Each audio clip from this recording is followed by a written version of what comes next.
Alright, so today is Monday. It's the first day of the new week, and I won't be with you guys. You have a sub, Mrs. Washak.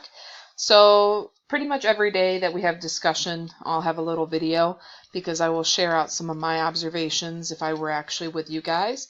Hopefully you guys have had a chance to talk a little bit amongst yourselves about the short story, The Little Mermaid, and now I'm going to bring in some discussion points that I thought were very interesting.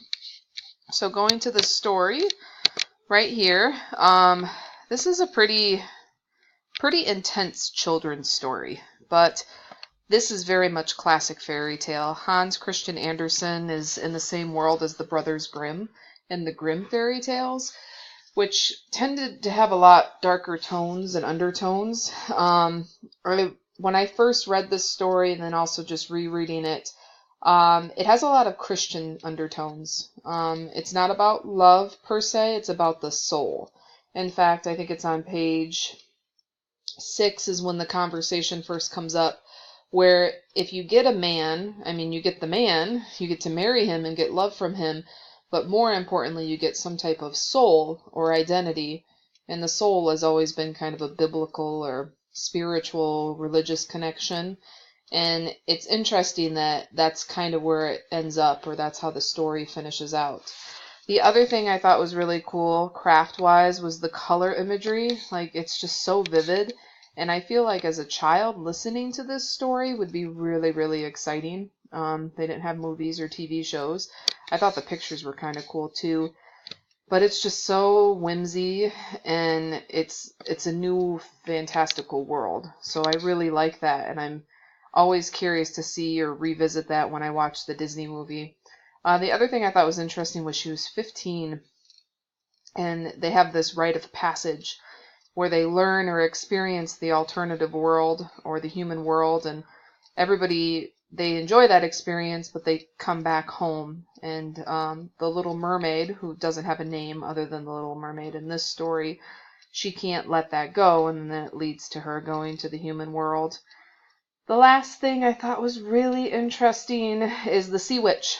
She's actually my favorite villain in the Disney movie, but in this case, she's still got those evil tones and evil vibes. But the Little Mermaid comes to her, and it doesn't feel like a sinister trick. It's just a really, really dangerous bargain that the Little Mermaid is willing to give up, and there's a lot of pain attached to it, actually. When you go down to the Sea Witch scene, and the woman says, or the Sea Witch tells her that it's going to hurt, and every time you walk it's going to hurt. That's a pretty hard bargain.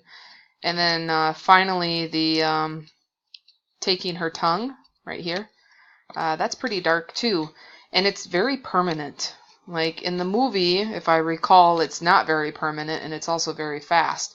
But in this, there's a lot more risk. So it's interesting. It is an intense children's story. That's probably the biggest thing. And I'm kind of curious what other fairy tales are out there. That could be a project topic.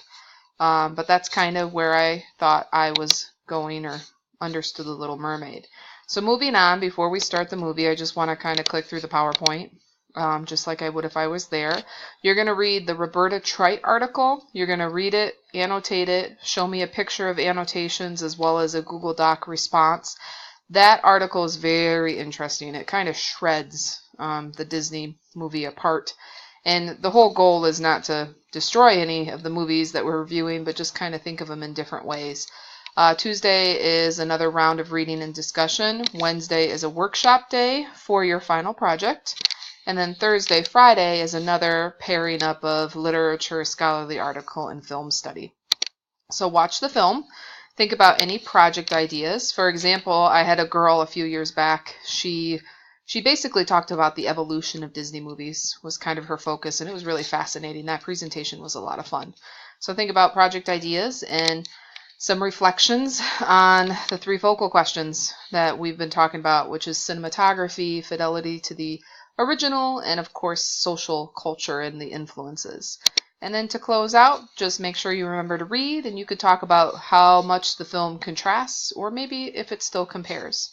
So happy viewing!